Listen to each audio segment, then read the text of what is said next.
Hello and welcome to the For We Are Many podcast. My name is Rob. I will be your host and comrade this evening. Give me just 1 second. Oh, I see.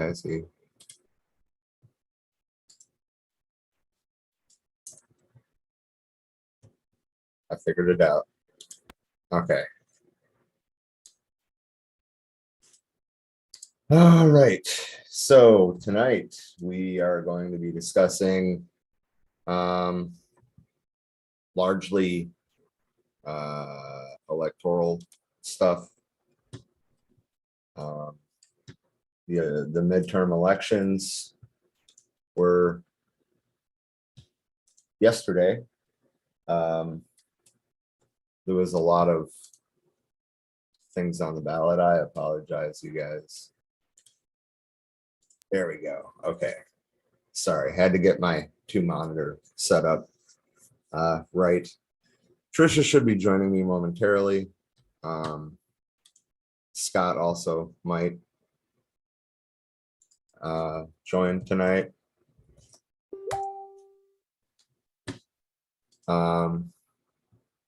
Trisha's laptop's updating, so that's fun. Everybody loves when Windows does its own thing.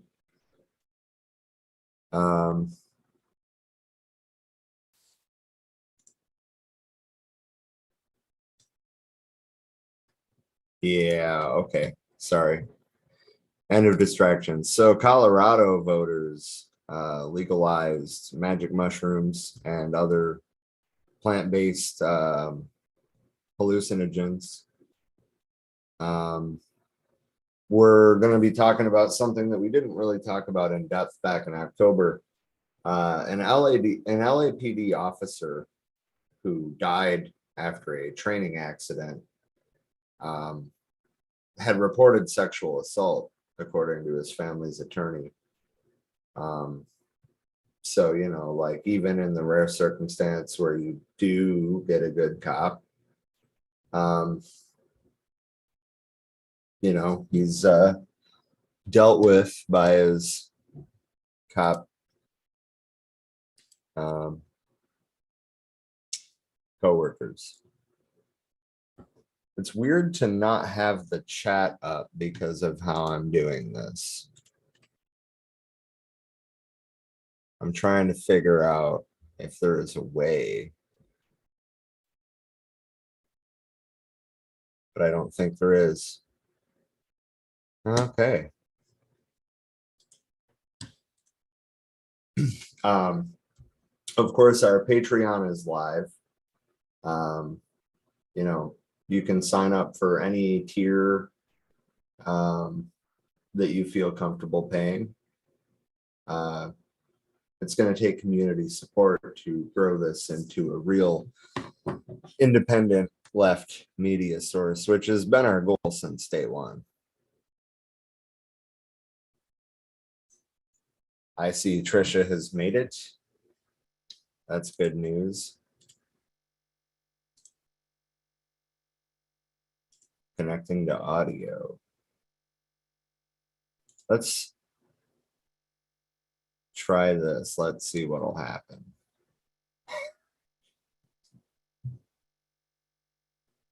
I can't hear you. Oh, all right. A museum in Massachusetts returned sacred items to Sioux tribes, including nearly 110,000 human remains,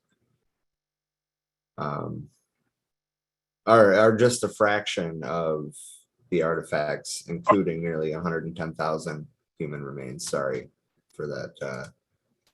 I misspoke. There's a New York City jail complex that is going to be restored into a citywide green energy hub. As I said, we're going to be talking about the midterm elections. We're going to talk about the states that voted to protect abortion rights. Some of them are constitutional amendments. Others are voter passed legislation. We're going to talk a little bit about that. Arizona's Senate and governor race are still undecided. So that's exciting. There's actually a whole list of races that are still uncalled. Senate control hangs on 2 states. Right now it's 48-48 and there's 2 left open. Yeah, in Maricopa, they were having some issues like with the machines themselves, and people are having to like decide whether to wait to use a backup machine or to just put their ballots in a box to be counted later or whatnot. I wasn't able to find any like deeper info on that, but it was a clusterfuck yesterday. Right. Really, given that, like that, if I remember right, Maricopa County is the most densely populated in the state. Oh yeah, by far. Maricopa County contains Phoenix and most of the valley. Right. So yeah, we're going to talk about the Nevada Senate race, the Arizona Senate race, the Georgia Senate race, and then of course the House elections. Even the way, I'll screen share it when we get to it, but even the way the graphics work in these is just frustrating. So a big part of this is going to be, you know, like critiquing how the system functions. And Biden kind of like prematurely took a victory lap, basically saying the big red wave didn't happen, which sure, it didn't happen in a big wave like that, but like they could still take the House and the Senate when the votes are all counted. So, you know, Right. for Biden to be publicly, you know, talking about wins across the board when that isn't necessarily the case. I mean, as of right now, so all 435 seats in the House are up for election. And as it sits right now, Democrats have 191 and Republicans have 210. 218 is the majority. So, you know, like you kind of have to, and then the Senate still being 48-48 because there's still uncalled races. Right. I mean, you know, for him to be taking a victory lap at this point is just wild. But of course, he's been claiming victory after victory since he took office, and there hasn't really been a single victory.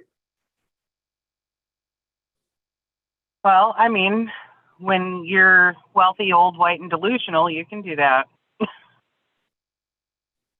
True. How else put he's quite presumptive about a lot of things, none of which surprise me.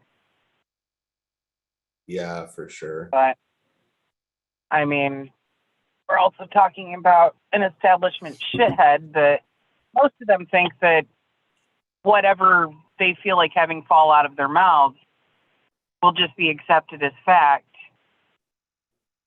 Yeah. Like, not really how things work.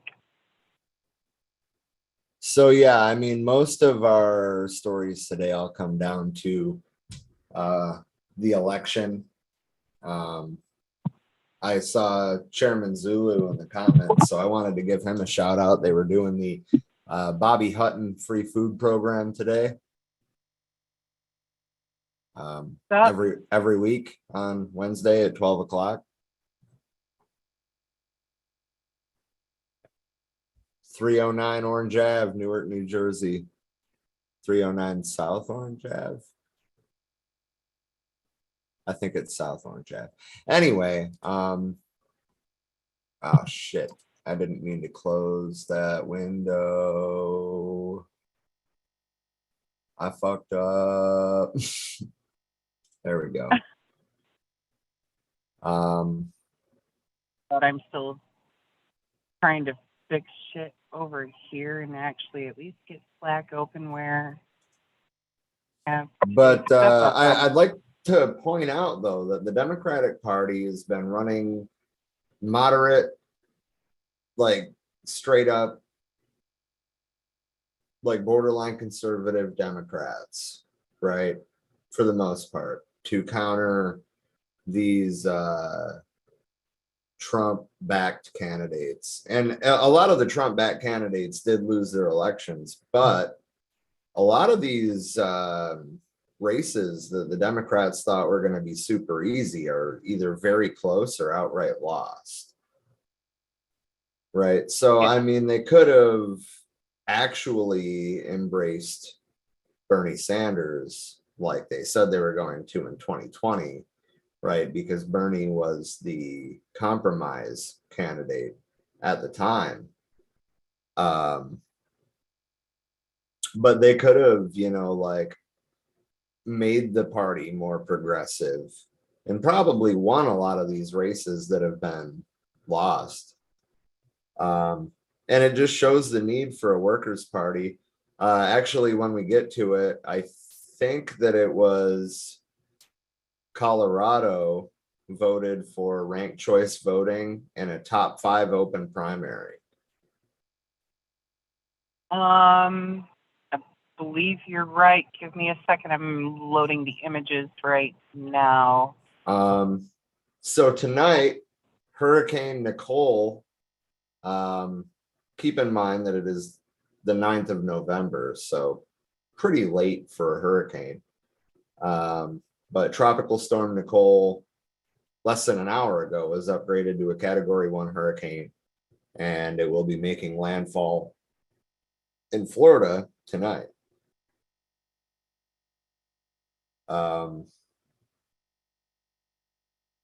I mean, I guess I can just play this video here. That makes sense.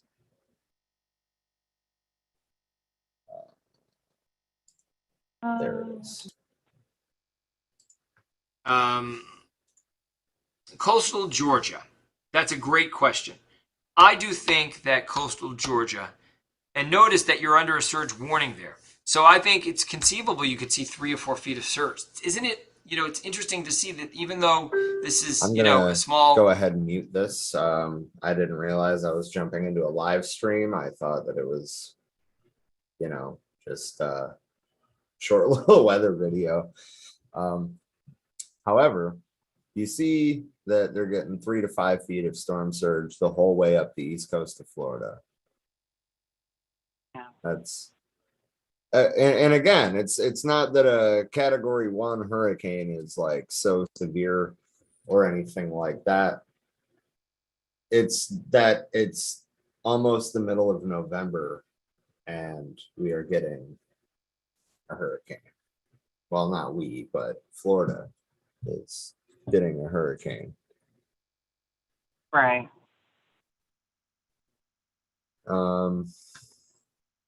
This is one thing that we had talked about at the beginning of the summer too, of expecting the hurricane season to last longer and to be that much more aggressive. And your prediction there was right. Yeah, unfortunately. I mean, I'd rather not be right. But the point is, though, that we need to meaningfully invest in green infrastructure, and we need to make an earnest attempt to deal with climate change, not just push it down the road, not just pretend that everything's fine, not like invest in electric cars and think that's enough. That has its own problems. Actually, we should be talking about electric mass transit rather than more cars on the road.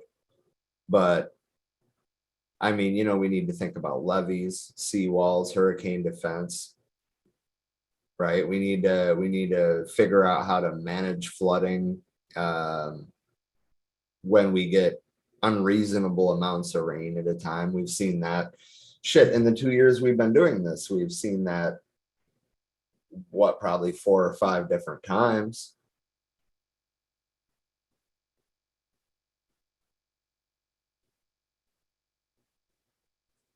Are you still there? Yeah, I'm here, just sighing in frustration. Yeah. We've known that this is an issue for so many fucking decades, and for very, very little to have been done to stave off the effects of humanity on the fucking planet. It's so fucking frustrating. Yeah. Yeah, it is. And at the end of the day, capitalism will not allow us to make meaningful investments in sustainable infrastructure. So we have to do it ourselves. Right? We have to force the issue.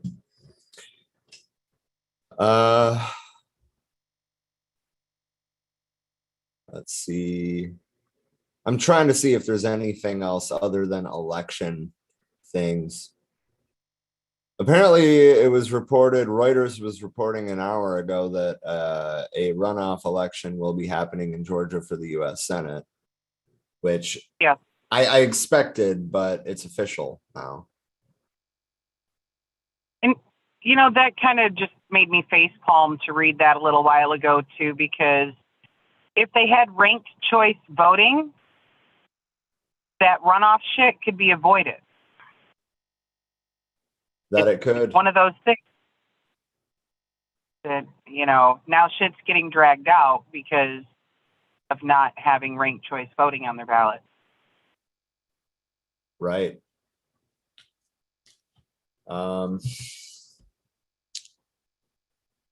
Let's see. Zuckerberg laid off more than 11,000 employees.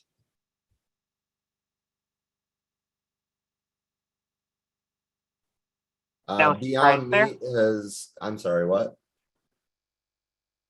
Just smart assery. I said no surprise there. Yeah, no, unfortunately not. He did it through a letter too. So yeah, dope. Beyond Meat is reporting a wider than expected loss and falling revenue. I think that comes down to the fact that, well, a lot of people are still skeptical of meat alternatives, you know, because like, what the fuck is that made out of, for example? Right.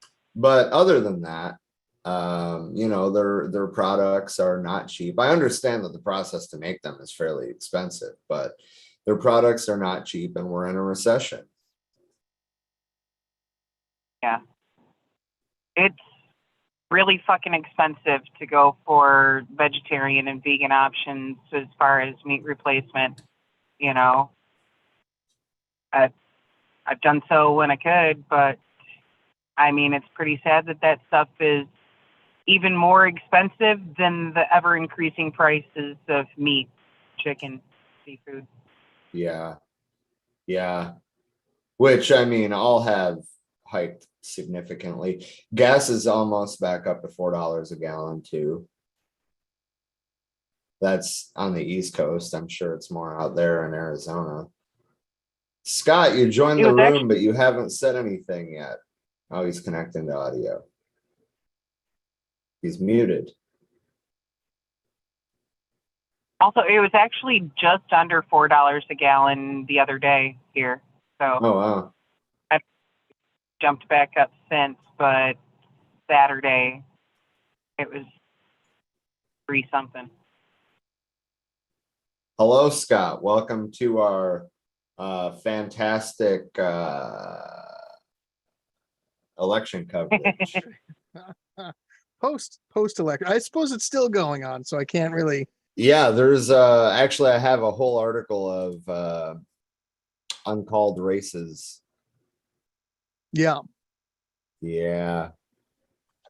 And of course, you know, Biden took a whole victory lap in the press about doing so great in the midterms, and it's just like, dude, you haven't even like maintained control.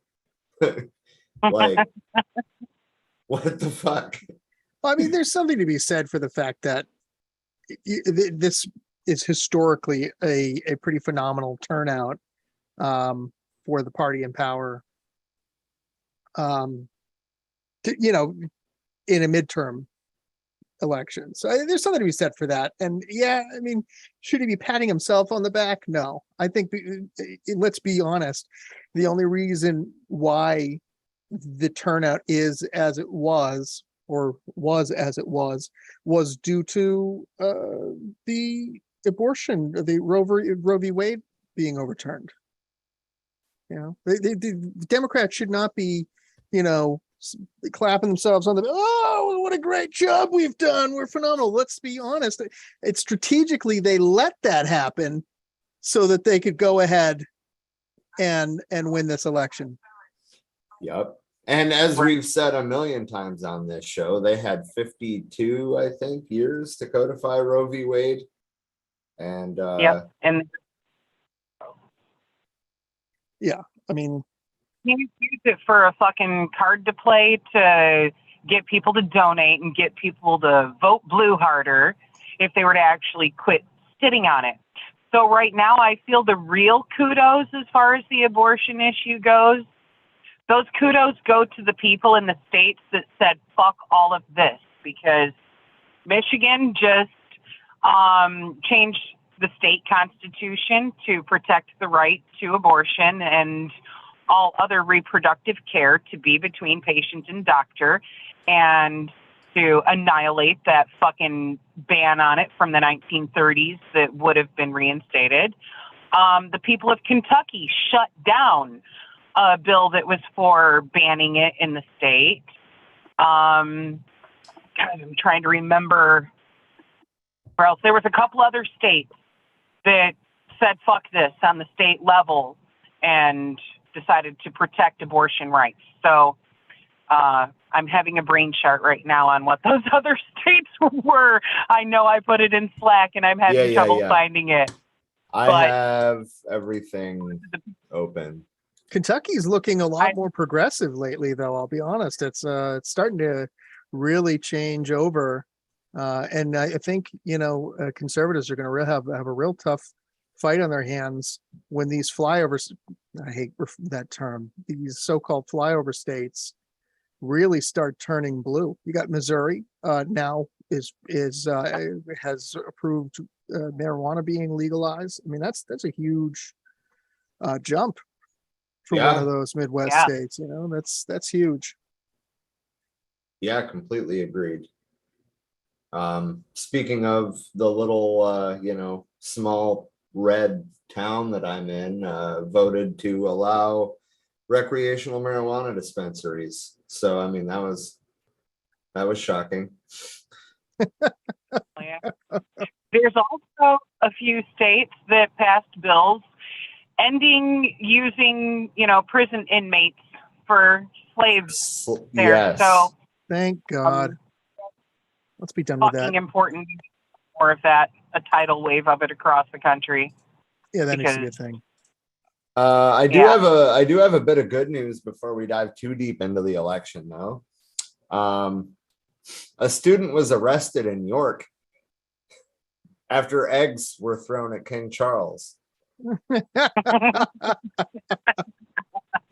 Did you guys hear about the fight they're having with the Netflix series The Crown? Oh my God, no! But I can imagine. So stupid. So Dame Judi Dench, who I'm completely in love with, and this is so sad that she feels the need to fight this fight, but they are upset with how mistreated or misrepresented the royal family is in the series. Now, I had to listen to this I listened to NPR, and of course I had to listen to that same thing play like 20 times on NPR. Like, why does anybody care about this? This is a giant election happening, and you're talking about the crown and how rich people are upset about how they're being portrayed. You know, like, let's stop. Yeah. Oh, you Yeah. don't like being honestly portrayed. Where? Change your fucking way. Such a shame, really. Unbelievable. Right. Um, anyway, so a protester was restrained by police as crowds gathered at Micklegate Bar, the traditional royal entrance into the city of York, to greet the couple. The 23-year-old was heard to shout out, "This country was built on the blood of slaves," as he was restrained. The man, a student at the University of York, was held on suspicion of a public order offense and remains in custody. People in the crowd started chanting, "God save the king," at the demonstrator. Can I ask you a question?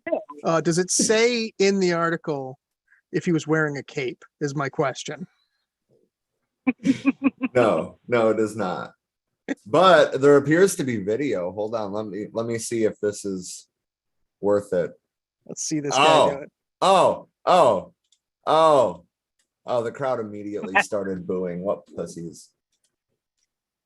Hold on. Listen.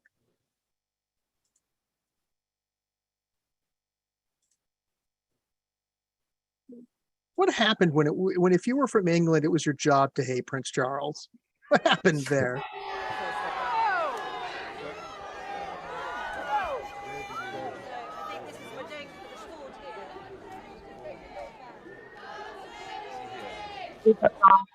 What happened?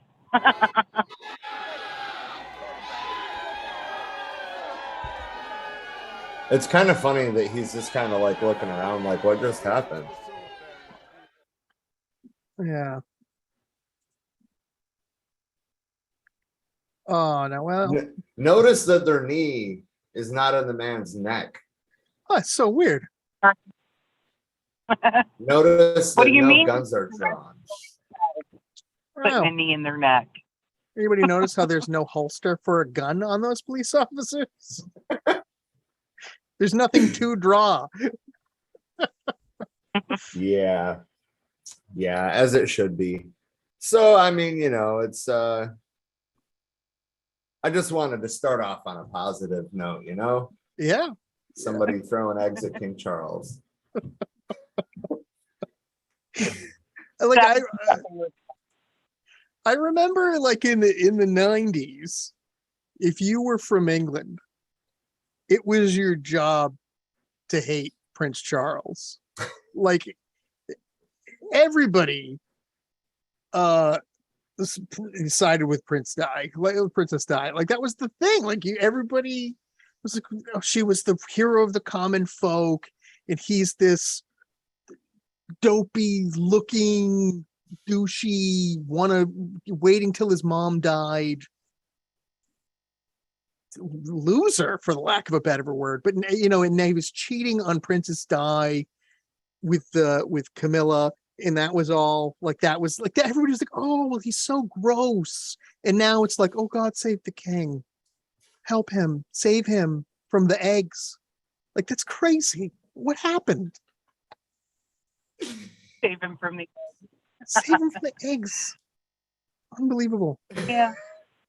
Yeah. Poor baby. And Oh God, my like God. now they have to call the first mistress their queen, and The first Yeah. like what happened to Oh, that's gold. That's what I'm calling her, the first mistress. I mean, it's so accurate. So Politico was tracking dozens of state ballot measures and propositions under consideration. 18 out of the 22 have been decided so far. There's abortion things, state constitution amendments, criminal justice reform, drugs and marijuana, and election administration. So let's start with abortion. Kentucky voted not to amend the state constitution to declare lack of protection for abortion rights. So that's fairly shocking, as Scott was pointing out. That's uncharacteristic of Kentucky. From the Mitch McConnell headquarters. Right. right.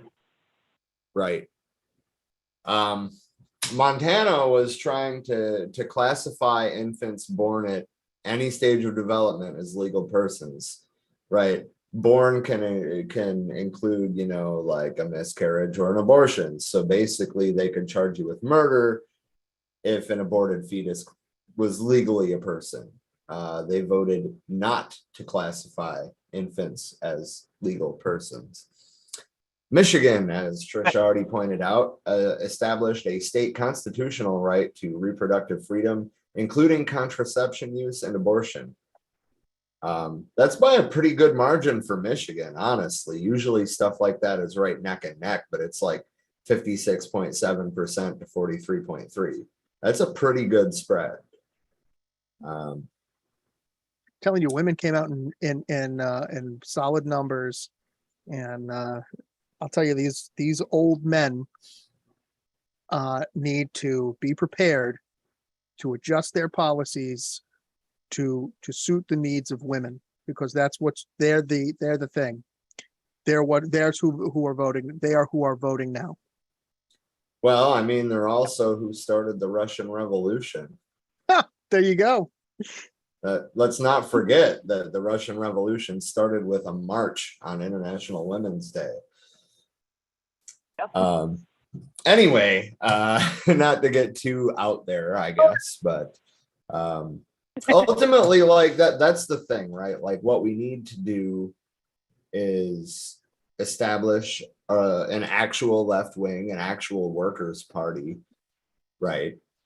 And implement ranked choice voting across the board, get money out of politics, the whole 9 yards. Like when we get down to the election reform things, I'm probably going to have more to say on that. But anyway, California established an individual right to reproductive freedom, also including contraception and abortion access. Alabama ratified a new state constitution which removed racist language and duplicative or repealed provisions. I don't know a lot in depth about the changes, to be honest, but seeing as their old constitution was written, you know, back in the slave days, it's probably a good idea to update it. Every once in a while, it's nice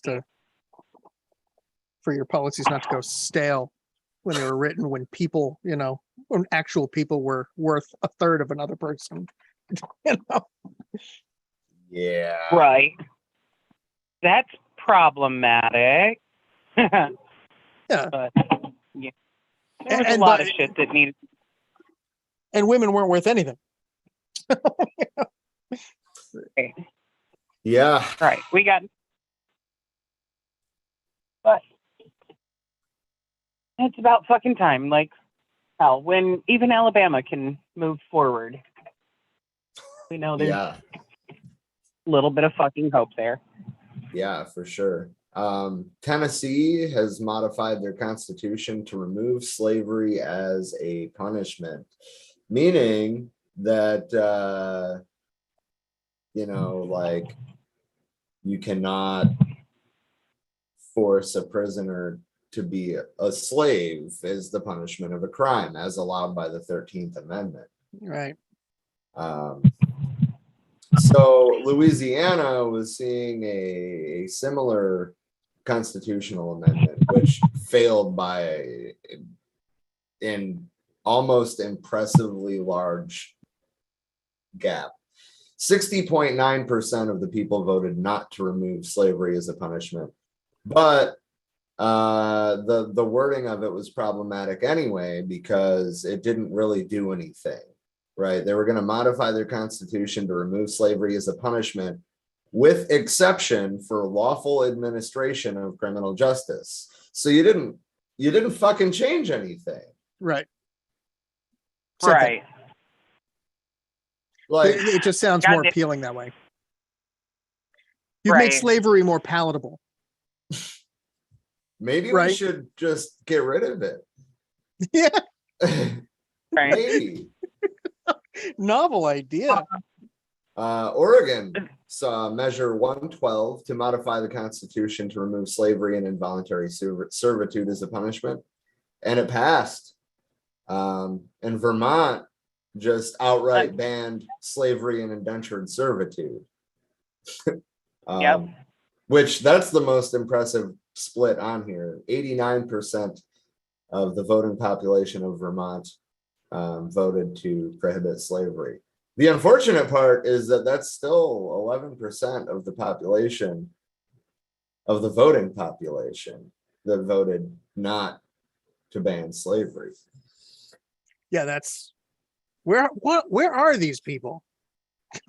Mostly in crazy. Nazi compounds.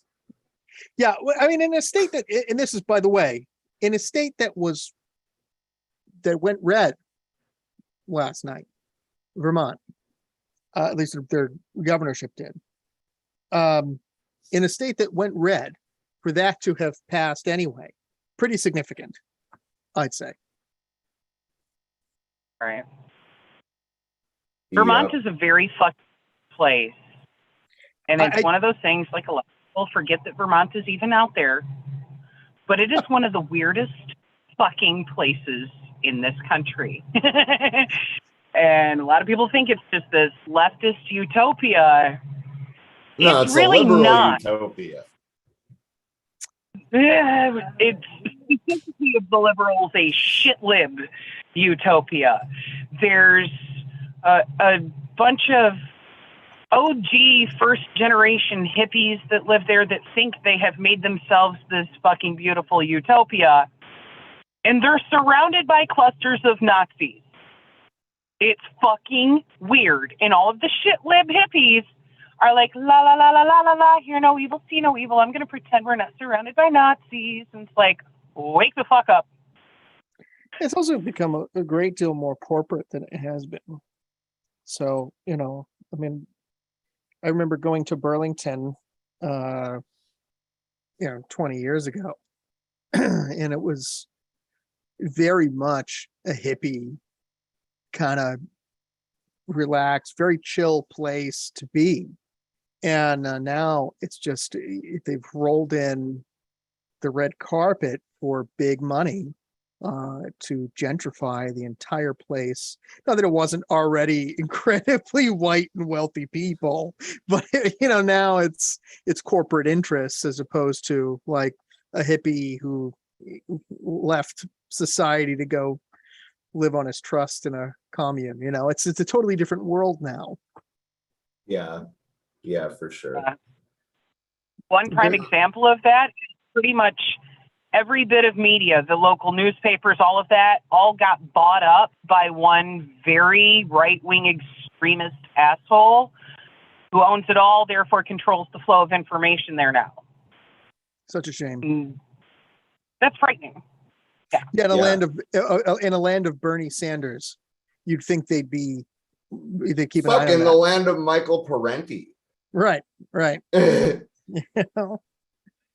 You would. I mean, the funny thing is that Parenti and Bernie were friends until Bernie supported war. Yeah, I'm the wrong person. I'm a hawkish leftist, so I can't really make that. I can't criticize other people for that. Fair enough. I like that you let me slide with stuff like that. Like, oh, right. I'm not about to try to tell you what to think or how to act. Oh man. Shit. Fine. It's fine. You're not gonna bury an ice pick in my head. Is that what you're trying to tell me? Not yet. No, I'm kidding. Not until after the revolution. Right. So for now, pickaxe emoji in the group chat when I get back in it. So Maryland and Missouri both passed constitutional amendments to legalize marijuana for people over 21. Missouri is allowing certain people incarcerated for marijuana-related offenses to petition for release. We'll see how that gets implemented, but that's definitely a step in the right direction. So I had this. I want to mention this because you mentioned Maryland. I did not know this, But does anybody know the history behind the flag of Maryland? So I don't even know what the flag of Maryland looks like. Me neither. This bad boy right here. Yeah. Okay. These red and white things here. You know where those came from? No. That is from Confederate sympathizers from Maryland. Huh. I had no idea that that was actually even a thing. But it's dedicated to Southern sympathizers of the Civil War, the red and white crossland sections. Wow. Gross. No idea. Totally out of it. So, but that's a inane fact that I just learned today from, a bunch of people schooling me on how cool I thought their flag was. they're And they're just like, no. really It's not that cool. Not that cool. awkward. Awkward panda. So Was it turtle? It's awkward turtle. I don't know. Whatever. yeah, I think it's sad panda and awkward turtle. But anyway, Both of those. Arkansas, North Dakota, and South Dakota all failed to legalize. Arkansas Correct. by a pretty considerable margin. 56% voted no and 43.7% voted yes. That's sad. And then election administration laws. All five people that live there will be upset. Before you move forward, there's more about drugs. Colorado yeah. legalized hallucinogens.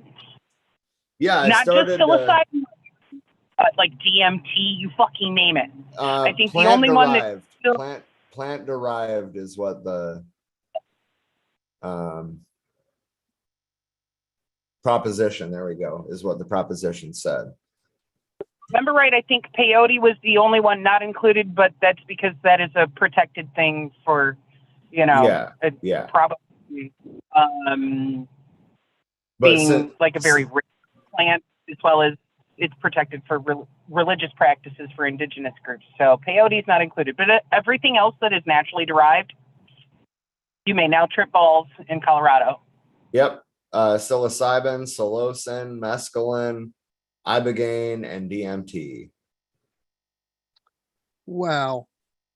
It also creates a natural medicine services program for the supervised administration of such substances, creates a framework for regulating the growth, distribution, and sale of such substances to permitted entities, and create the Natural Medicine Advisory Board to promulgate rules and implement the regulated access program. I'm so excited. Yeah, I mean, it's actually supervised consumption sites, natural medicine services is completely appropriate for hallucinogens. It really opens the door for anyone. Have you watched the Netflix documentary Fantastic Fungi? No, I have not. Oh, phenomenal. Really great. Talking about the kinds of things, the kinds of properties that mushrooms can do to help people with psychological issues. Really a phenomenal watch, just things that you would never know about mushrooms to begin with. But looking at how before Nixon, we were using these drugs to try and treat people for a wide variety of psychological issues. And then, Nixon comes along and the sweeping reforms, and then everything that could actually treat people and make them better is suddenly, gone. If they can trip on it, it's out, because we all know he was targeting as many communists and leftists as he could hit. Right. But just another side note, interesting watch for anyone who's interested. Yeah, definitely gonna have to check that out. Yeah, for sure.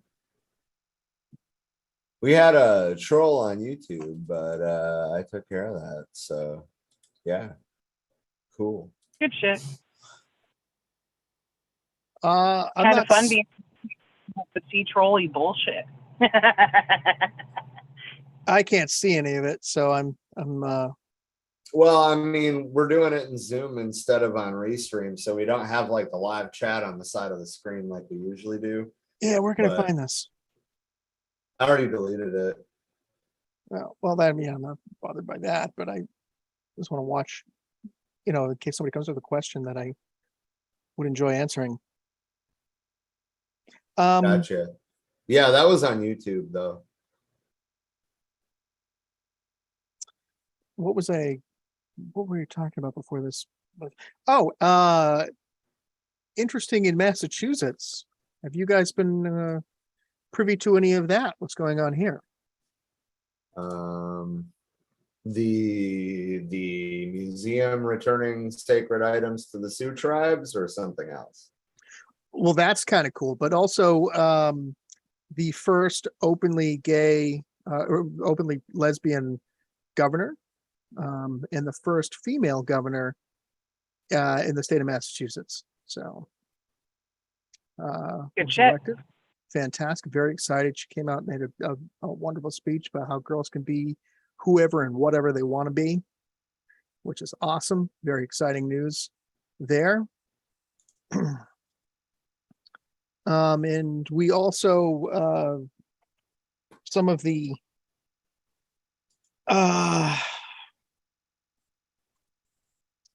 the big thing is a 4% tax on millionaires now. So we approved a 4% tax on millionaires, and we've approved that undocumented workers can now get a driver's license. Sick. That's what's up. Super exciting. Super exciting. Hell yeah. Big steps here were made yesterday. So pretty significant for the state of Massachusetts. Yeah, for sure. I guess while we're talking about Massachusetts, about 150 artifacts considered sacred by the Lakota Sioux people are being returned to them after being stored at a small Massachusetts museum for more than a century. There was weapons, pipes, moccasins, clothing, including several items thought to have a direct link to the 1890 Wounded Knee Massacre in South Dakota. They had been held by the Founders Museum in Barre, Massachusetts, about 74 miles west of Boston. About 74? That's an oddly specific number for it to be about. About 74. That's nice. Yeah. A public ceremony was held Saturday inside the gym at a nearby elementary school that included prayers by Lakota representatives. The artifacts will be officially handed over during a private ceremony. Surrounded Bear is a 20-year-old who traveled to Barre from the Pine Ridge Indian Reservation. He said, "Ever since that Wounded Knee Massacre happened, genocides have been instilled in our blood. And for us to bring back these artifacts, that's a step towards healing. That's a step in the right direction." We need to see more of that.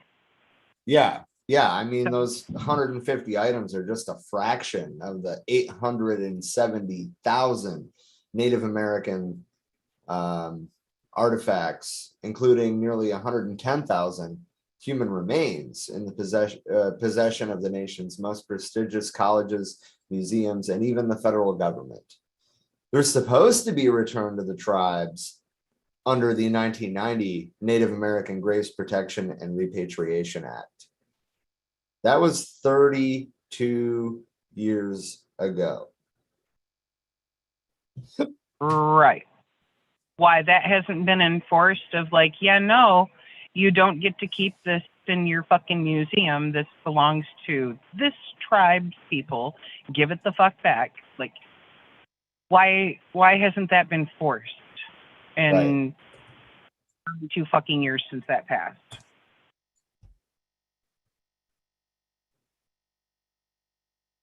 Yep. Yeah, it's way, way overdue. Yeah. Their little loophole is that technically they're private institutions and don't receive federal funding. So they're not subject to that act.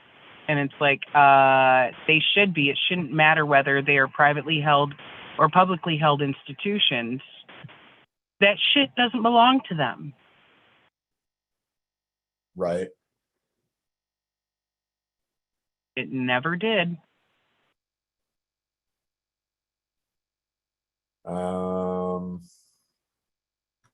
We already talked about the abortion. I don't know why I had two stories open on that.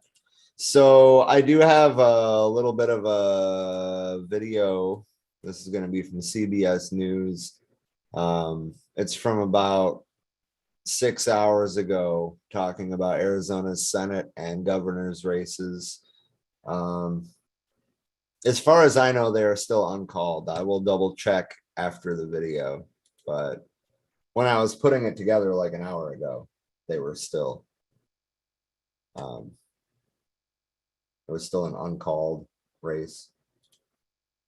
So give me just a second here.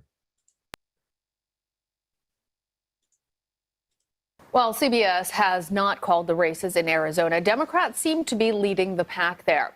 Election officials say they may not have results, though, until the end of the week. And that fact has one Republican candidate already raising questions about election integrity.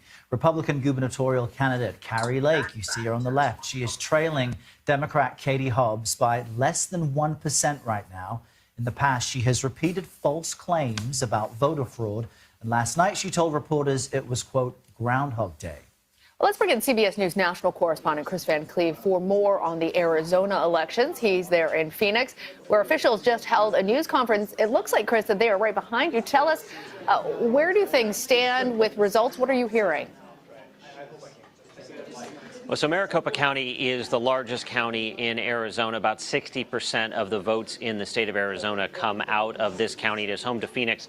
Back behind us here, these are election workers that are in the process of going through some of the uncounted ballots. We just heard in a briefing that there are about 400,000 or so ballots here in Maricopa County that are yet to be tabulated. They are in various stages of being processed. These are almost all early vote. And Arizona, sort of think about it as like a three-step process to getting to an answer, with the potential of some overtime scenarios playing out. But phase one is the vote by mail, or early vote.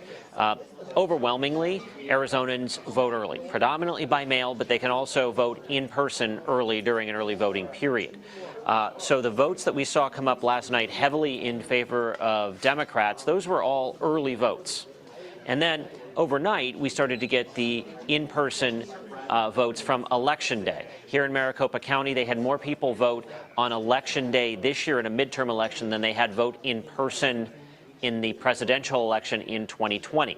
That likely is a lot of Republican voters who the Republican candidates here have spent the last couple of years questioning the integrity of elections, encouraging people to vote in person on Election Day. So it is likely that is why you've seen the gap close so much, is that many Republicans who maybe otherwise would have voted early chose to vote on Election Day.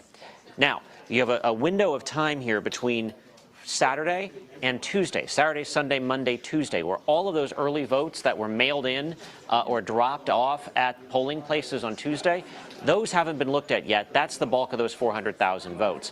And it's really hard to predict where those fall, which is why all of the races are really a toss-up. You know, Senator Kelly has one of the biggest leads right now, but it's been shrinking, and it's hard to know where these uncounted votes will go. And of course, you have other counties too that are still doing the same thing with their early votes. Now, there's also provisional ballots if things get super close where those could come into play. But we have a lot of votes here in Maricopa County that still need to be counted.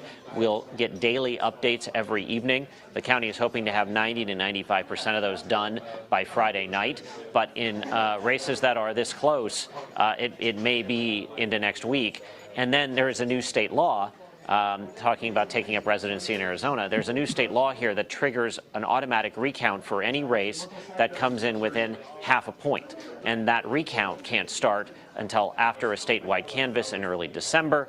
So you may not have an official winner in a particularly close race until we're doing Christmas shopping.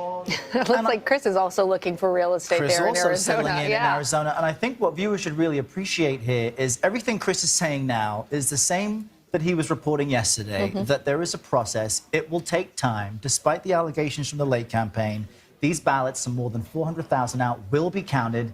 It will be a few days. So, Chris, it seems as though, despite the allegations coming from some, that something may be untoward. So basically, I wanted to, oh, hold on, let me fix my video. I forgot about that. There we go. All right. You're probably going to have to let me back in from the waiting room too. It's a good thing that I'm dialed in for audio because Zoom crashed. Oh, Yeah. fun. All right. Well, when you pop back in, I'll let you back in. Yeah, it There says you connecting. are. Should be. All right. But I wanted to take a little bit of a focus on Arizona because this was a thing in the 2020 election as well. And, you know, you had Republican voter intimidation. You know, you had, or not voter intimidation, counter intimidation. They were trying to like break into the place where the votes are counted in Maricopa County. And their system is kind of messed up, actually. They should start counting the mail-in ballots before election day. But he talked about the recent law that makes it so everything's counted on election day. But we might not know who won the governorship in Arizona until, like they were saying, potentially early December, or the Senate race, you know, if they come within half a point.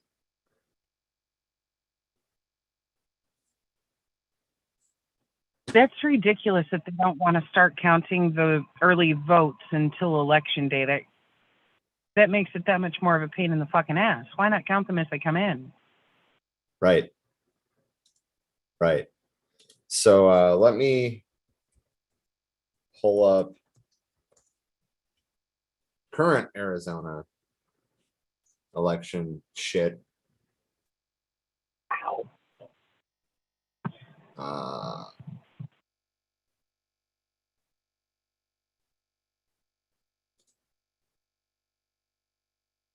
All right.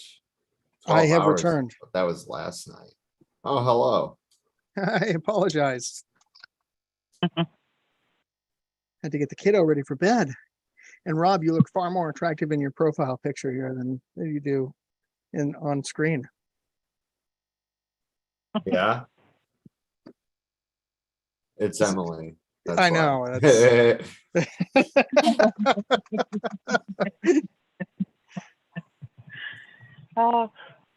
My screen hasn't even connected yet. I'm looking at an all black screen, so like I wasn't even sure, but that makes sense. I thought it was just some serious bromance happening. There's some of that too, let's be honest.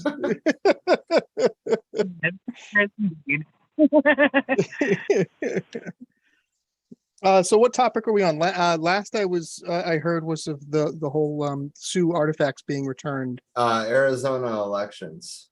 Oh yeah, the contentious Maricopa County counting. Yeah. I got to experience a little bit of that in 2020. I wasn't like counting, but I worked the polls, and they said there was a higher in-person turnout for the midterms than there was for the 2020 election, which was record setting. So that's pretty wild. But so depending on the race, 74 to 76% of the expected votes are in. So all four of these races are still open. And like the Democrats are in the lead for all of them, but they're very close. And yeah.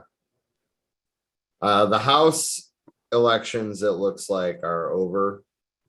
No, there's still two that are not called, but the GOP gained a seat so far.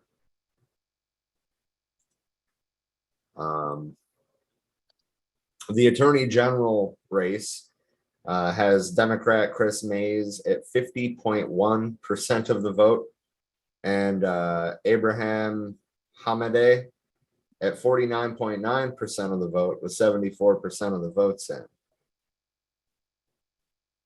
Insanely close races. Governor 50.3 to 49.7. The Senate race is got Mark Kelly with a pretty good lead, but that video was just talking about how, you know, like there's still 24% of the votes left, and if those votes are mostly Republican, he could still lose that race. Secretary of State, the incumbent, Adrian Fontes, is 52.4% of the vote with 75% in. Yeah.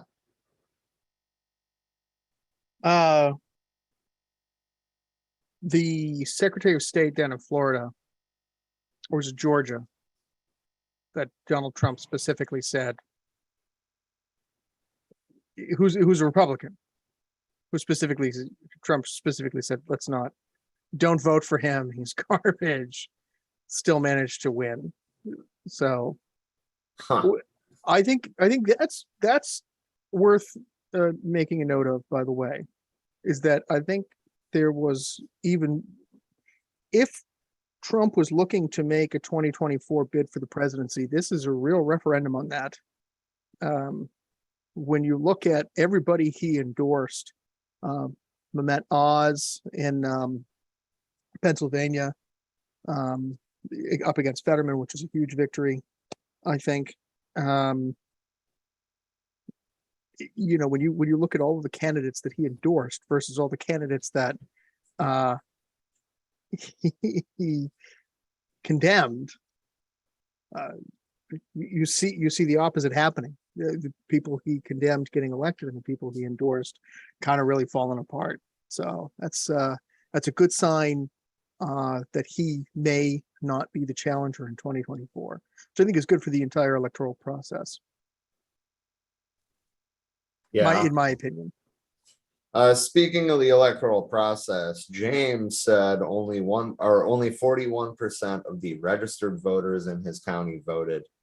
And I said that Americans have lost faith in the electoral system for a good reason. It doesn't work for them. It doesn't work for us. Who do you mean when you say us, though? I mean specifically leftists, or are we talking about the people, the workers? I'm talking about the masses in general. Everybody's suffering. Mm-hmm. Mm-hmm. You know, and Biden actually spoke to that today when he said something to the effect of that, you know, I understand that people are suffering, but we've worked towards passing legislation, you know, towards building something for the future. It just hasn't taken effect yet, which is a nice cop out, you know what I mean? Yeah. Well, and I mean, it probably never will. And if it does take effect, then it's going to be rolled back. Like that's the whole thing with reforms, especially in a political system. I mean, basically, you've got the Democrats on one side and the Republicans on the other, and they take turns playing good cop, bad cop. Right? Like there's no real representation of people of color or the working class in general. And the system doesn't allow for it. I don't want to say the system doesn't allow for it. I think that's unfair. I think the system allows for it. We just can't. I just don't think that the general public is prepared to handle it in that way. I think they've been so propagandized Yeah. for so long that any we see it now. Any kind of legislation that kind of points towards the left is branded as complete socialism, as if socialism is a bad word, you know. I'm an avowed socialist. I'll tell anybody who asks me that I'm a socialist. If if I'm at a party or somebody asks me, who yeah, I'm a socialist. But the point in saying that is to spark the conversation, not only to announce my allegiance, but to start that conversation so that people can maybe be deprogrammed. But we got a long way to go before we get there. I don't think the system itself doesn't allow for it. I think we've been so propagandized that we don't allow ourselves to accept it. Well, yeah, but I mean, even when an outsider, works their way into a party, in 2008 or no, it was 2012, Ron Paul ran on the GOP ticket, right? And the party fucked him pretty much at the convention. And then 2016 and 2020, Bernie Sanders, in the Democratic Party. I mean, the system itself is not democratic. See, but now here's the thing, right? And I agree with you that yes, that feels that way. But people aren't involved in party politics the way they used to be anymore. A long time ago, when this country was first founded, people had an allegiance to a party, and a party belonging to a party didn't mean just voting a certain way. When voting came along, when voting day came along, it meant you actively worked with the party and you did your civic duty with them. You went out and took care of your neighborhoods and in the name of the party. That kind of thing doesn't exist anymore. Well, We I mean, don't not have for that. electoral parties, no. I mean, there are revolutionary parties that do that kind of work. But I'm saying if more people showed up for the local conventions, The local Soviets. there'd be a different outcome. And that's just my opinion. If more people were involved in party politics, it would change things. And to your point, everybody keeps saying, well, you can change things from the inside. Why don't you just change things from the inside? And then every time somebody does try to change things from the inside, they get totally ostracized. So I get your point. I do see that. But what I would say is that there needs to be more engagement, not less. Yeah. And I mean, getting money out of politics would go a big way, but that's what our entire election system is currently based on, which is kind of why I'm like, scrap it and start over. Yeah. I must take this moment to point out the meme that I put behind me here. I'm just going to lean back so you guys can actually read that. Yeah. Good news, everyone. The ruling class maintains control of the government. Yeah. And I mean, I guess that's what I'm kind of dancing around, is that no matter the outcome of any of these elections, the capitalists still have a stranglehold on every aspect of government. Yeah, what I'm saying is that that people have the power to change that. I agree. I agree. But I we're think not it's weird, very yeah. we're not very class conscious anymore. 100 years ago, it would be like, all right, boss, me and the guys talked, and if you're not going to give us an 8-hour workday, we're going to burn down the factory. Right. There was militant resistance 100 years ago amongst the working class, and that doesn't exist like that anymore. Well, that's the problem is that the American dream is the double-edged sword that cuts both ways. It really touts that line that, you know, everybody can be who they want to be and they can rise up and they can build themselves up. To some degree, that is still very true in the States, whereas it's not elsewhere, as much elsewhere. But on the same token, it cuts in the other direction because people realize, okay, well, someday I could be rich, and everybody's planning for the day that they're going to come into some money and they don't want to end up having to pay taxes, you know? So it's self-defeating. You know, they're looking to someday become rich, and they're taking away every way that they could possibly get there because they're afraid of the day that they do. That. And it's like, please stop voting as if you are a temporarily embarrassed millionaire. You are not hundredaire or thousandaire. You know, like, quit fucking yourself in the ass Right. with no lube. I'm afraid your triple digit income is never going to put you in the top 1%.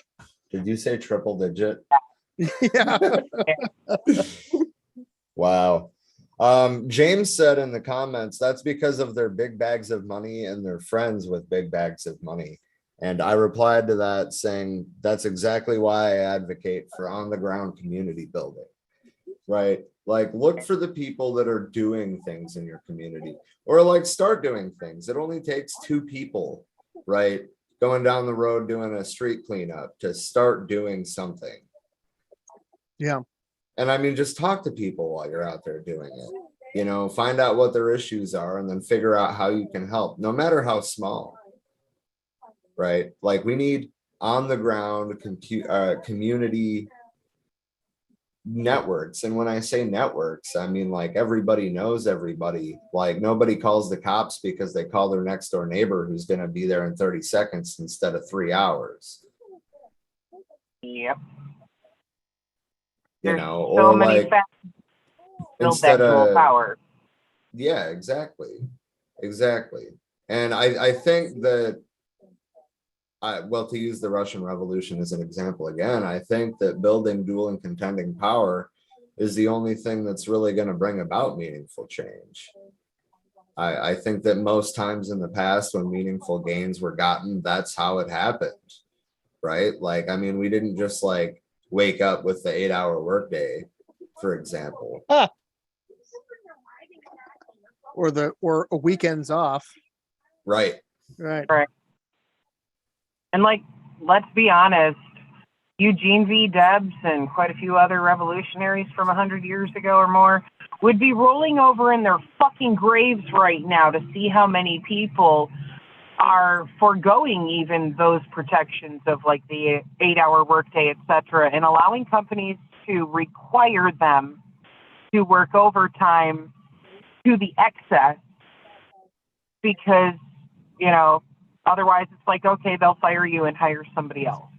Well, Like, yeah, I mean, think about how like Eugene Debs or like the railroad strikers or the mine strikers would have reacted to, well, I mean, seriously, the entire state of our labor relations today. But like forced overtime being one of those things, or, you know, like, wow, it's been 100 years and you don't even have fucking sick time. Right. Well, Right. you know, that's and we need to devote an entire podcast to this particular issue. And we've had this conversation before where, you know, I don't think it's anybody's fault, any union's fault right now. I think it's because they've been systematically pushed out and essentially legally taken away any way that they can really push for meaningful change. Well, yeah. I mean, they've been fully liberalized. They've been stripped of their power. Most of the leaders of unions for decades at this point have been people that support the company. You know, like, I mean, there's just been a lot of concessions given inch by inch over the years. And it harkens back to the saying, you know, give somebody an inch and they'll take a mile. I mean, an employer will always take a mile if you give them an inch. But I mean, like, some of that class consciousness and some of that like revolutionary character is coming back to some unions though. I mean, look at Amazon. They didn't organize with anybody, right? They didn't want to be like beholden to another union. They wanted to do it directly. Same thing with Starbucks. And then, you know, Teamsters, their new president has been trying to like get back to their roots, right? As like an active worker powered union. And I mean, they're trying to unionize FedEx, like, you Yeah. know.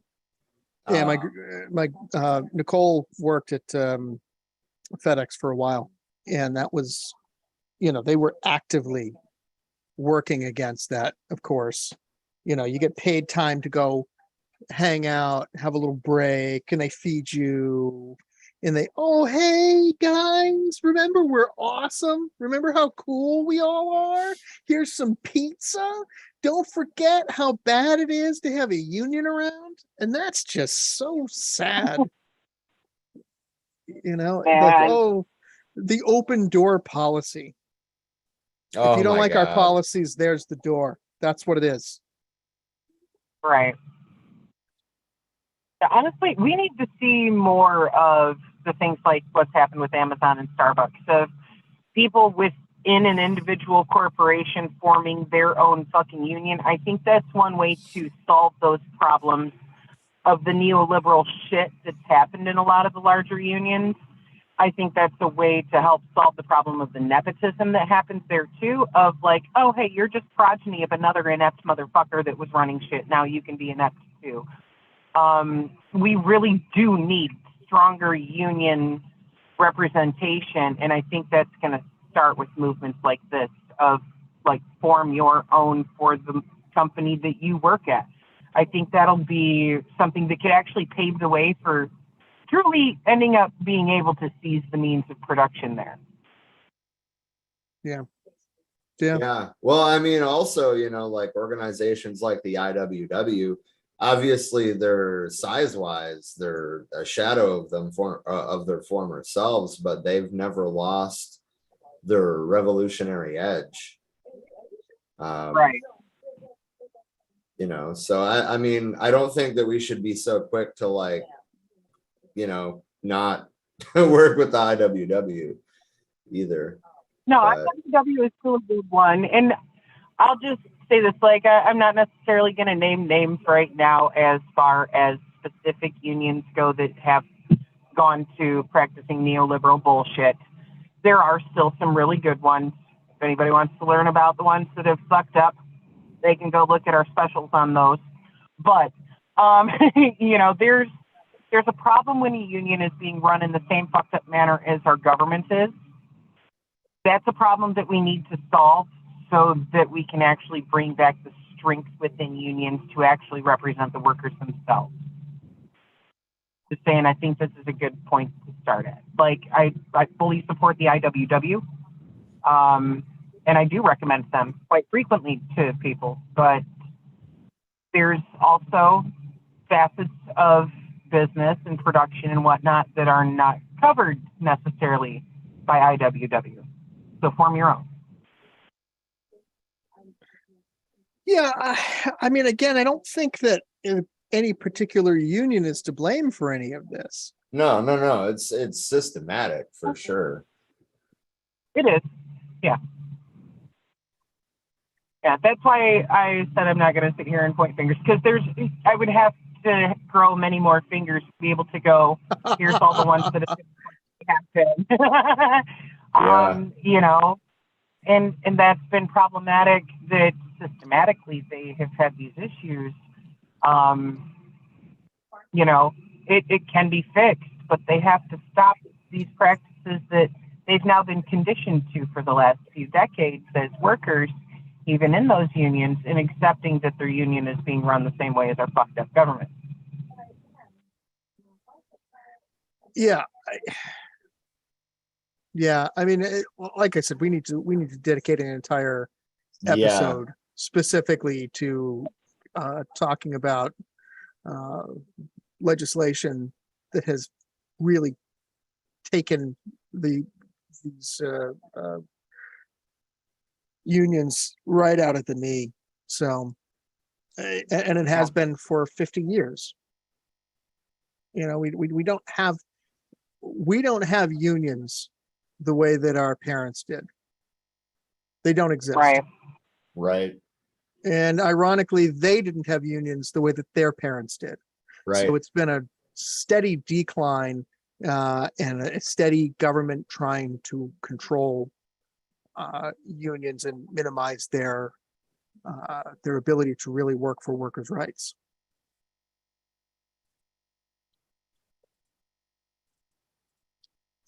I mean, what's this? The Taft-Hartley Act was in what, 1947?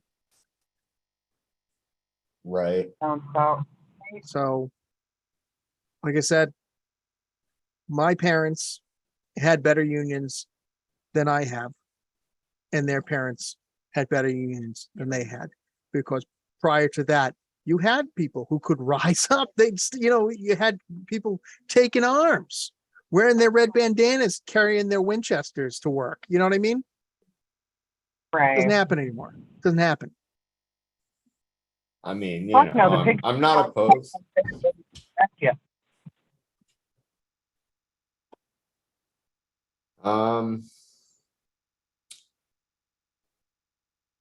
Yeah, so I'm scrolling through some just kind of basic stats, right? The US elections, the Senate is still split 48-48, and the House is still 192 to 210. The Republicans have more. They could end up getting the majority, I don't know. But yeah, it's a fucking competitive governor race in Georgia, like 49.2 to 48.7%.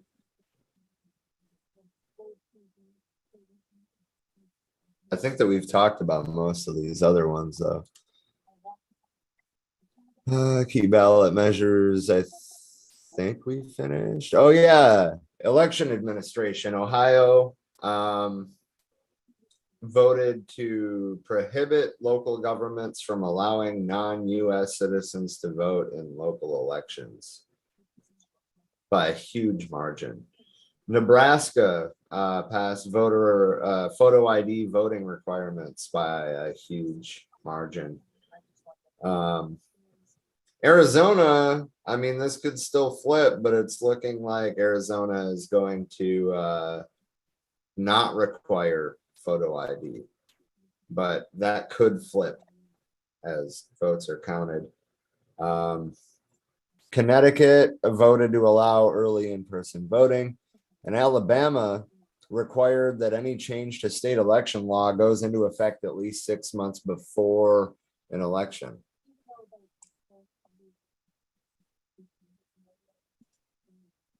And I think that basically covers the election stuff.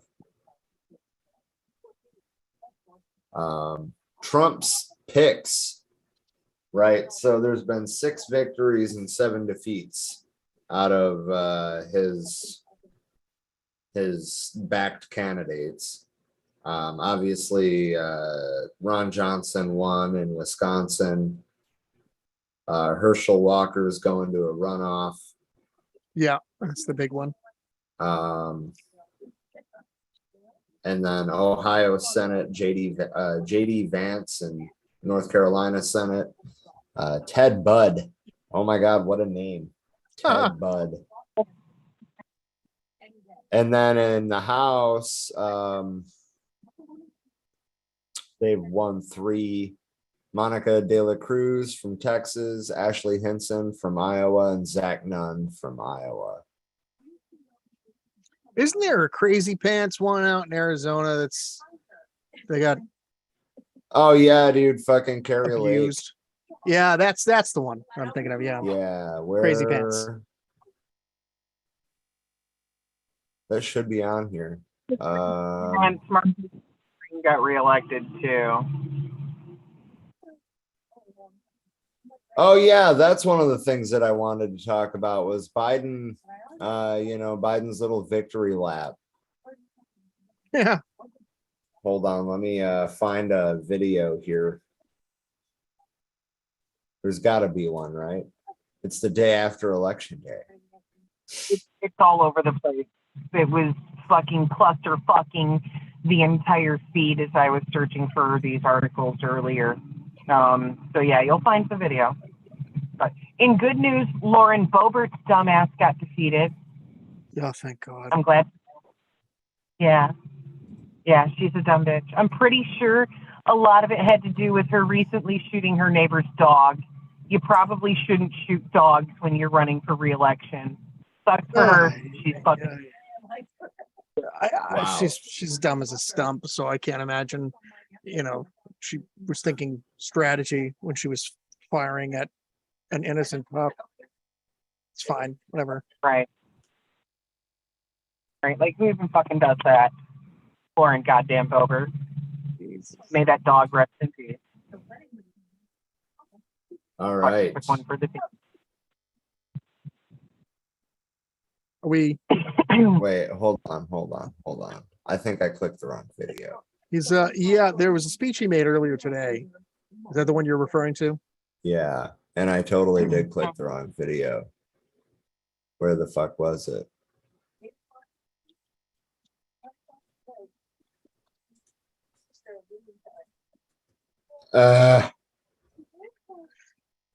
You want me to air it? I can do that.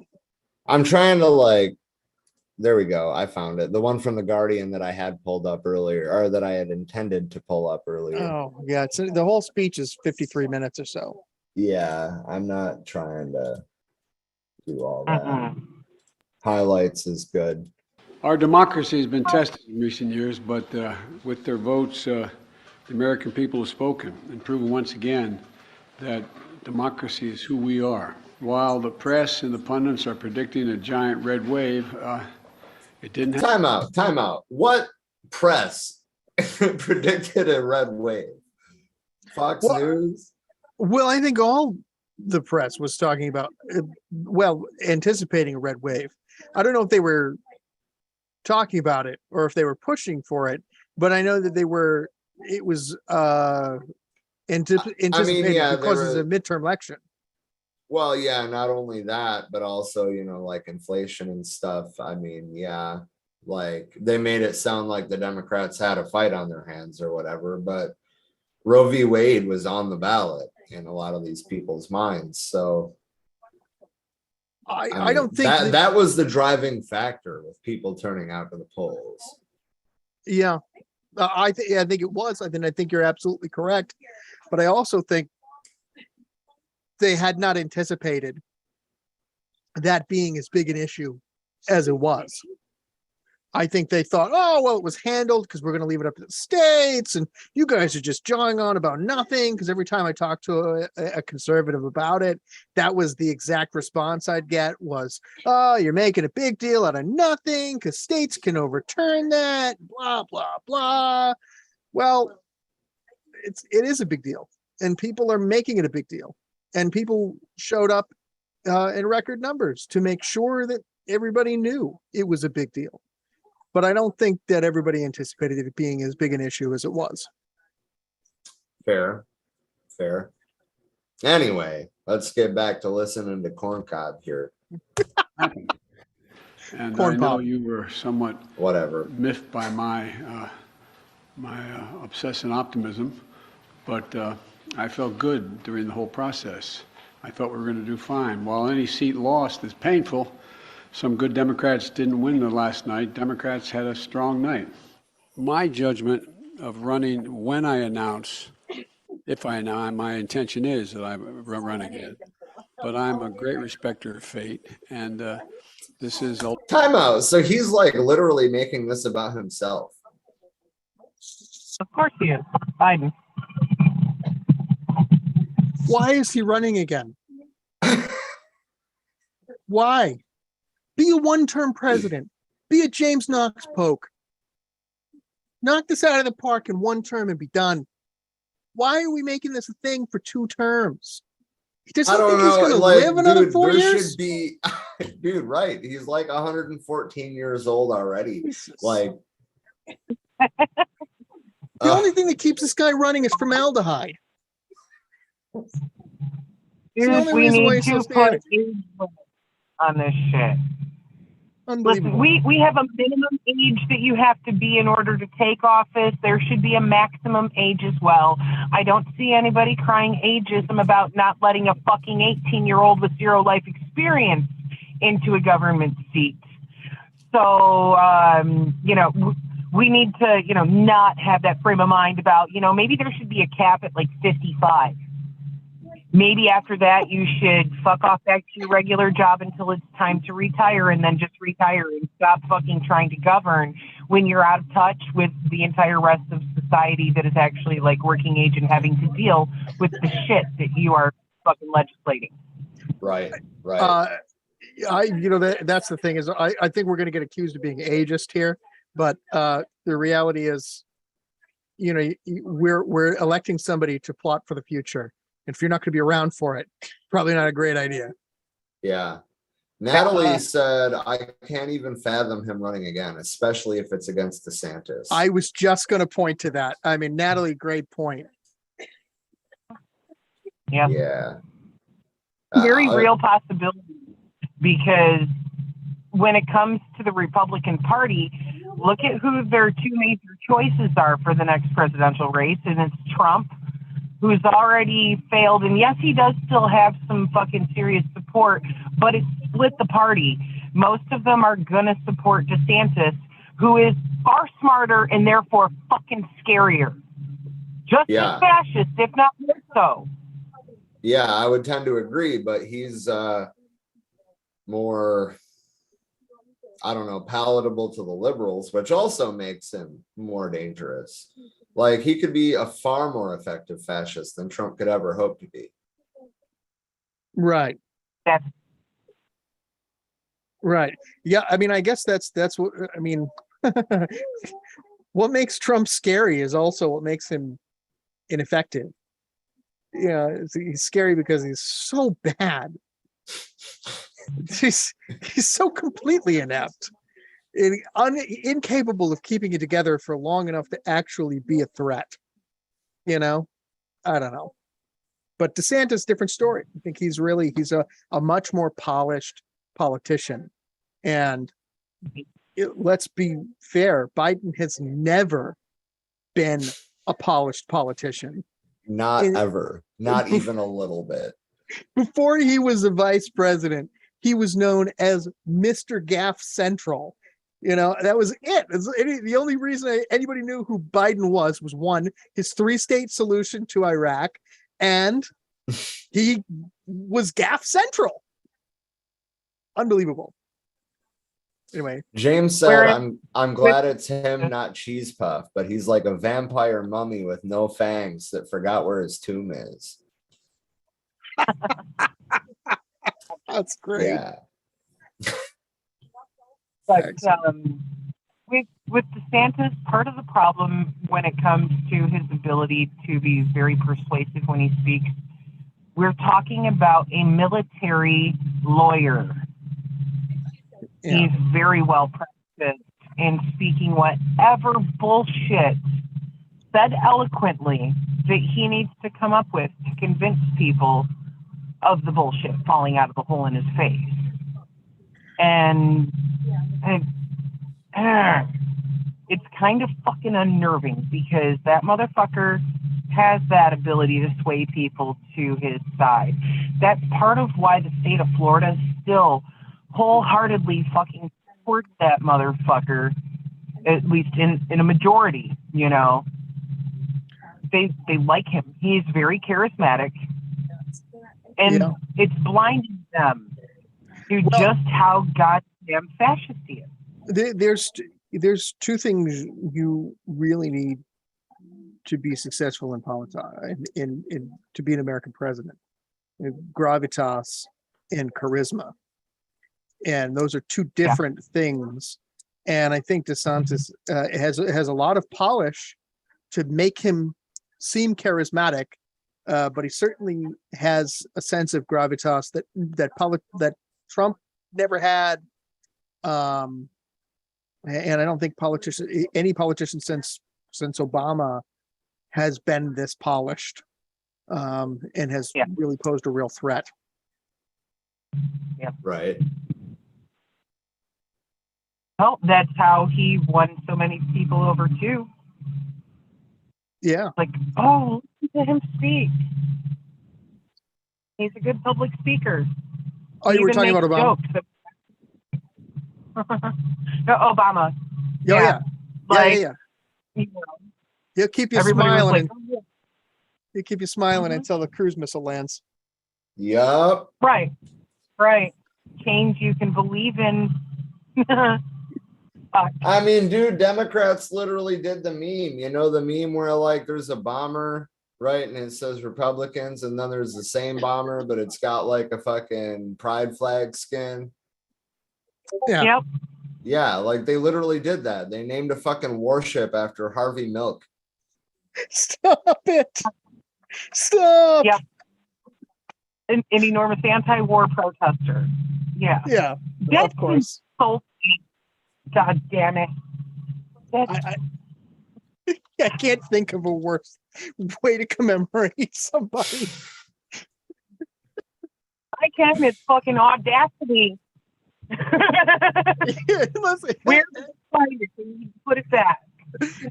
Unless its maiden voyage included like a straight pride flag. Oh my God. That's the only thing I could think of that would make it more insulting. Right. Yeah. But yeah, so like anytime that a liberal tries to come at you with like, you know, they're touting their foreign policy, just remind them that they named a warship after a gay anti-war activist. Yeah. That part. That's really a way to honor him. God damn it. Anyway, back to Biden's little fucking like ego stroking. Maybe I shouldn't use the word stroke. Oh God. His fallacious victory lap here.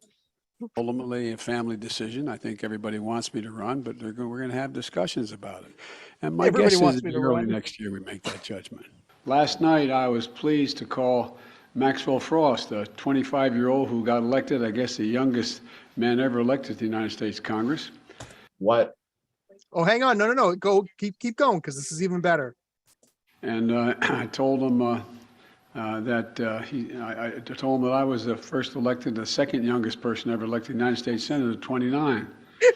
No doubt he's off to an incredible start, and what I'm sure will be a long. Was that like before or after the Nazi invasion of Europe? We wouldn't know. This was actually prehistoric. Right. Remember, he's like 137 now, so.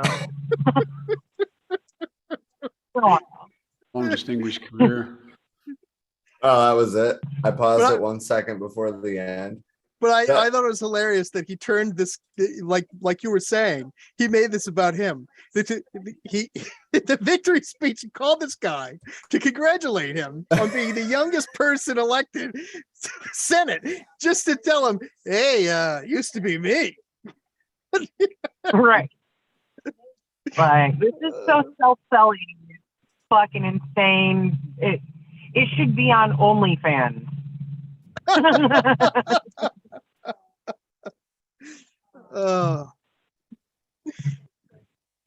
So the youngest representative in House history, see my corn pop, was back in 1797 to 1799. He was elected at age 22, younger than the constitutionally required age of 25. The House chose to seat him anyway. So Biden is full of shit on multiple levels here. I don't know if he's full of shit or just stupid. It's difficult to know the difference. The youngest senator was, I wish this was like by fucking, oh, okay, there we go. 28 years. And Joe Biden is not even on, he's like number, hold on, 1, 2, 3, 4, 5, 6, 7. Yeah. At 30 years, not 29. James says, "Get back in your sarcophagus, you fucking mummy."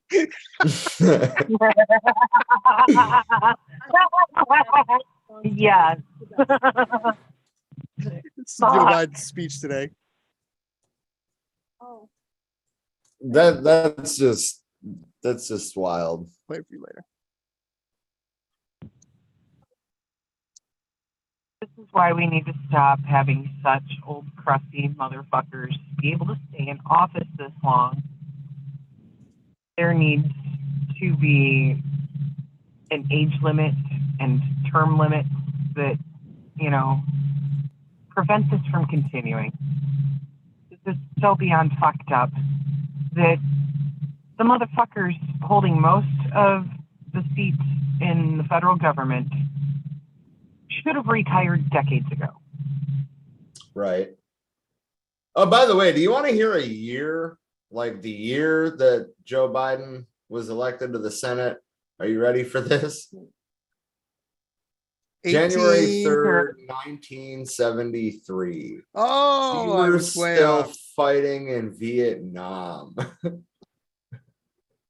God damn it. Not him. He probably had bone spurs or some shit.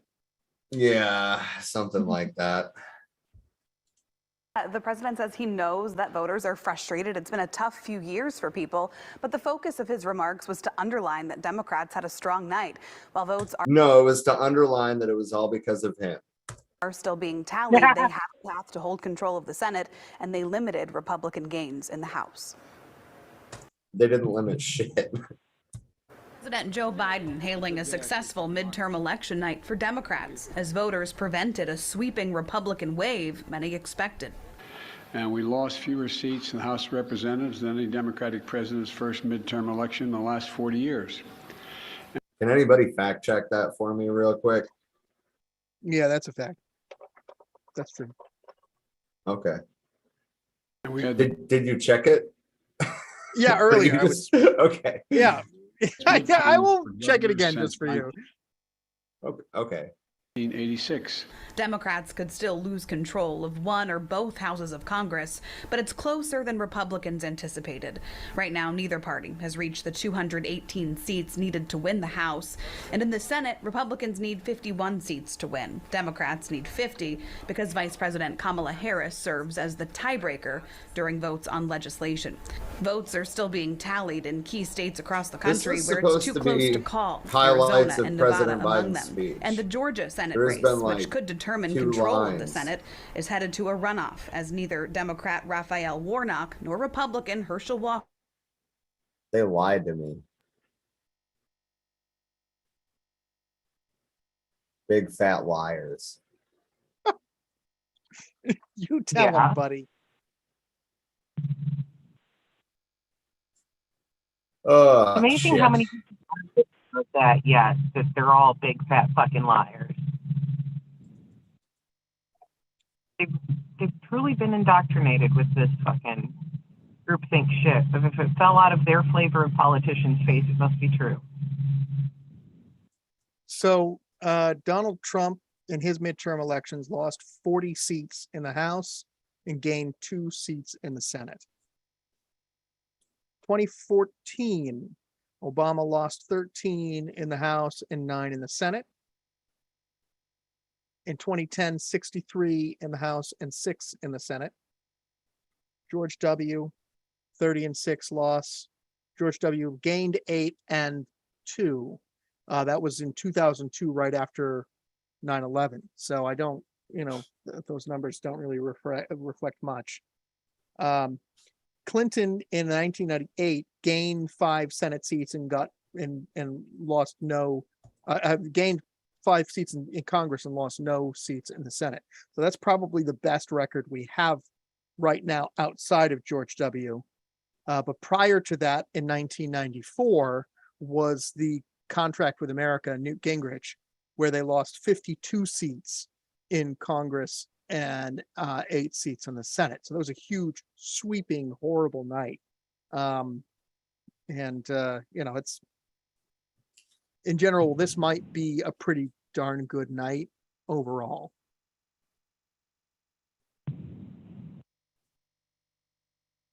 Fair. Let's see. I want to leave us with some sort of video, but I don't know what.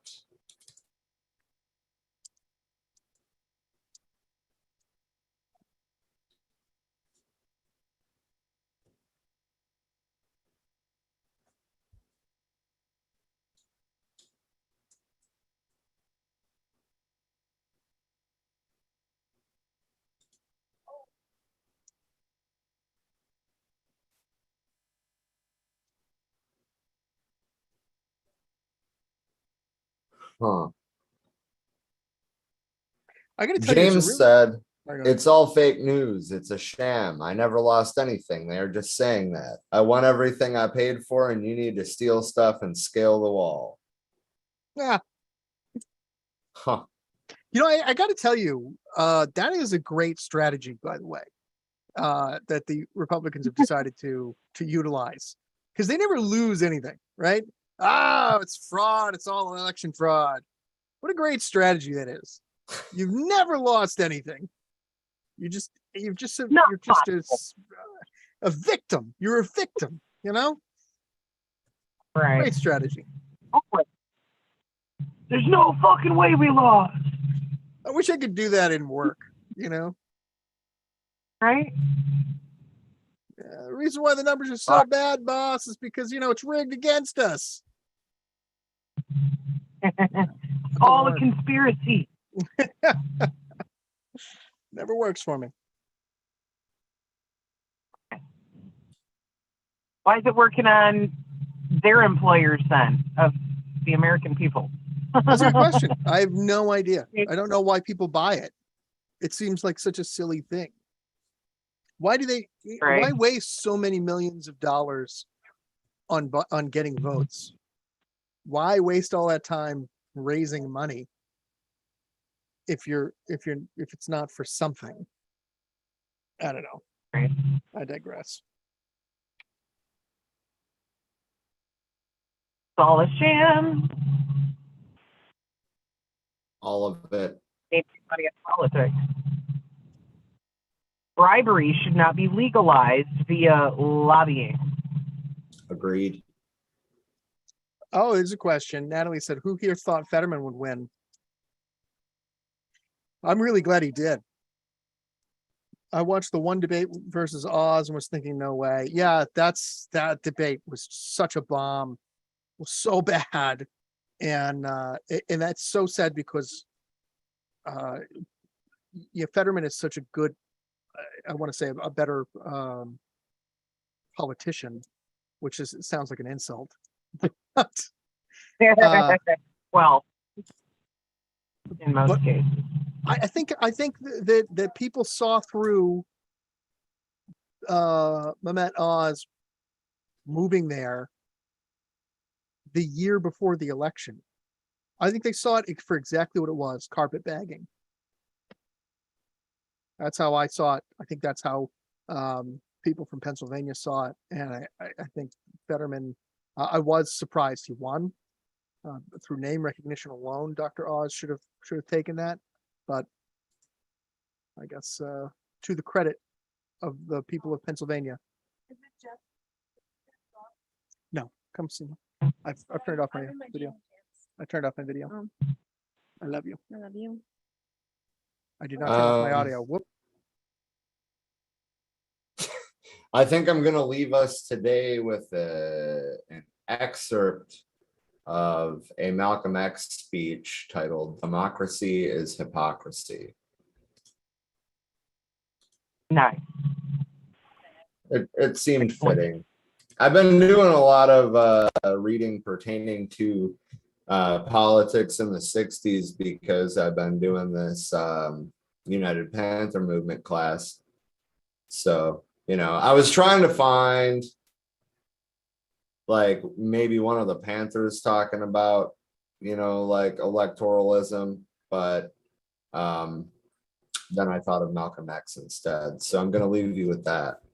There isn't anybody better than Malcolm X anyway. Right. Fair. But Fair. the thing is, it's like we don't even have a real democracy, or we wouldn't have an electoral college or gerrymandering or anything else. It would simply be straight up one person, one vote. That's true democracy of Right. bottom organized. We have a very much of a shit show of a constitutional republic that's even failing to meet the standards of that definition. We definitely do not live in a fucking democracy, not a real one. And it gets so tiring to hear people saying it to be such. Agreed. Well, yeah, and I mean that's more or less like what he's getting at here. Exactly. I mean, for it to really be democracy, it has to be inclusive. No, we Yeah. messed that one up. Anyway, I guess before I actually hit screen share, I should have asked if anybody else has anything that they want to bring up or discuss or plug or whatever before we go. There's nothing that I'm going to have to say that's going to beat whatever Malcolm X is going to say. So Fair. going to leave it to him. Right. Let Malcolm do the talking. Fair enough. He's on point on that. I would like to invite everyone who's interested to attend the Hassan Shakur Political Education Program. That'll be Saturday at noon Eastern. Trying to keep it about an hour. We actually split this week's class into two because it was just too much. We're trying to keep it in an hour, and there was no way that was going to happen. But we were going to be covering the documentary Black Panthers: Vanguard of the Revolution. And then the following week we will be breaking down line by line the Huey P. Newton speech, Power Anywhere There's People. Both amazing things to watch. Rob, can you pop those links in the comments too for those two videos? Because I think those both are incredibly important for people to watch. There's so much knowledge contained in them both. I believe that I can, yes. Well, I mean, I don't have, actually, I can get that too, never mind. That way, anybody who does want to attend the class this weekend and next has the materials on hand to watch those ahead of time too, so they can fully participate in those discussions with us. But yeah, it's fucking important.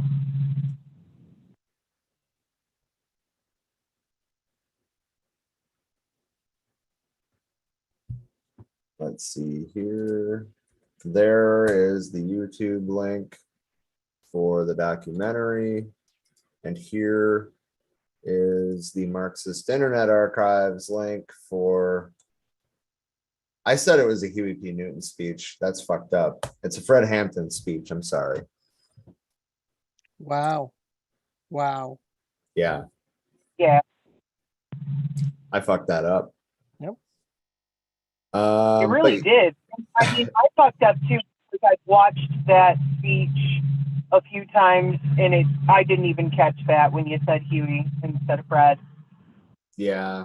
Even with video playback going in my head. Yeah. It's one of them days. It But happens. Yeah, it really does. There was not enough caffeine in the world to fucking make my brain fully align with this plane of existence today. Right. That's a hell of a way to say it. Well, you know, I'm eloquent sometimes. Other times I'm Where did that video go? I think we could have a whole episode dedicated to there where is. did that video go? I've got like 100,000 internet tabs and windows open because of like, this shit and then the class shit and then the other shit and then more shit. One of these days we should cut some blooper reels.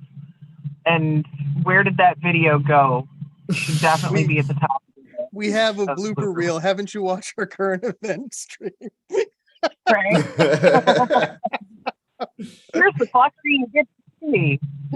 We can have a whole fucking, like 2-hour blooper reel of the fucking internet blooping me out into the fucking ether and back. Oh Jesus Christ. I'm so glad that you dialed in tonight. Oh my God. Me too. This has been so frustrating for the past month, not even really being able to fully engage in the fucking conversation. Like, fucking internet. So, yeah, we're going to have to keep doing this so long as I'm out here. It's so nice to have a conversation with you, like part of the way through and watch you freeze and then wonder what you're going to say next. It's like a choose your own adventure book. Right. I wasn't sure if you guys could even still see my video feed at all or not, because I haven't been able to see yours in like a half hour, but Zoom is at least still open. So there's that. Just know that we love you. That's all. Love you too. Glad you were able to join us tonight too, bro. I've missed you. Oh, likewise. Can we make this a regular thing? I will do my very best to make it a regular thing. Absolutely. If we continue to do it at the same time every Wednesday night, I will do my very best to make it here. Beautiful. Hey, Rob. All right, Rob. Can I click play now? Roll that beautiful bean footage.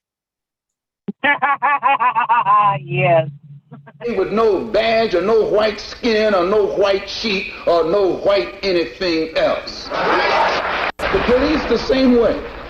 They put their club upside your head and then turn around and accuse you of attacking them. Every case of police brutality against a Negro follows the same pattern. They attack you, bust you all upside your mouth, and then take you to court and charge you with assault. What kind of democracy is that? What kind of freedom is that? What kind of social or political system is it when a black man has no voice in court, has nothing on his side other than what the white man chooses to give him?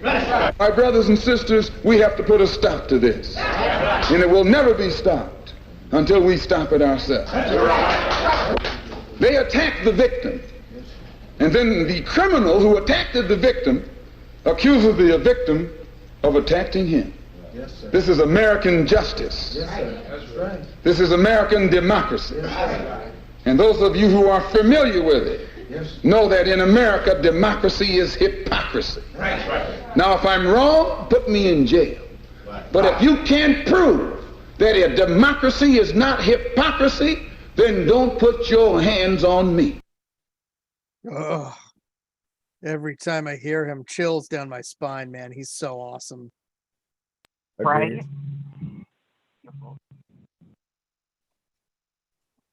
100% agreed. So it's the time of the episode that that James has been talking about in the comments for a minute now.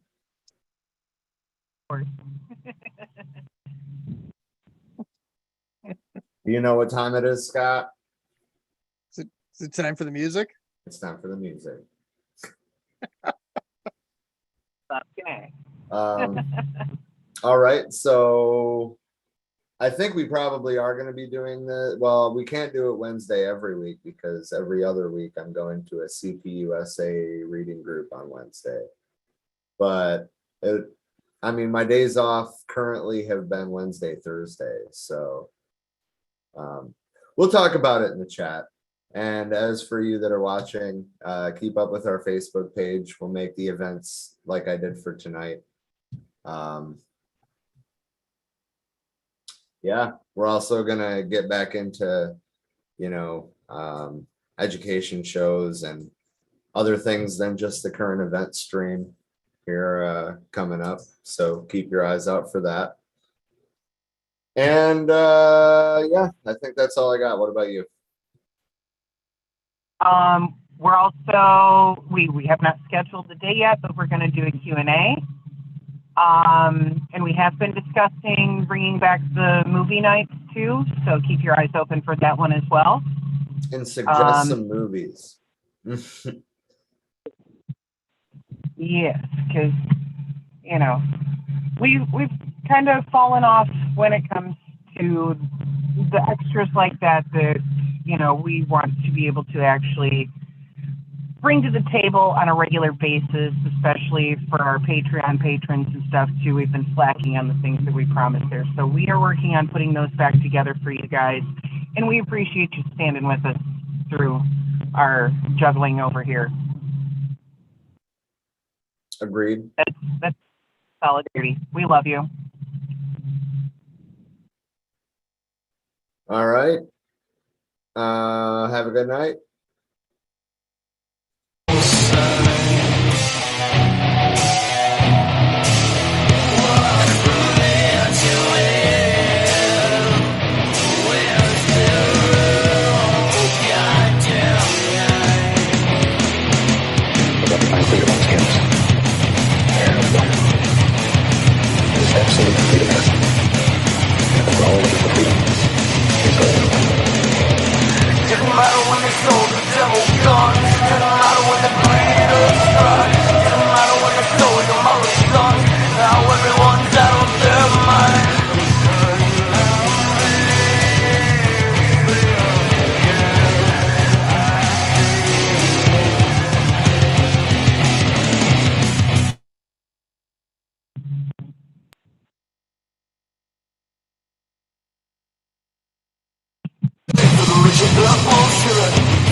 We don't make mistakes. We have happy accidents. Just don't worry about it. Learn how to use what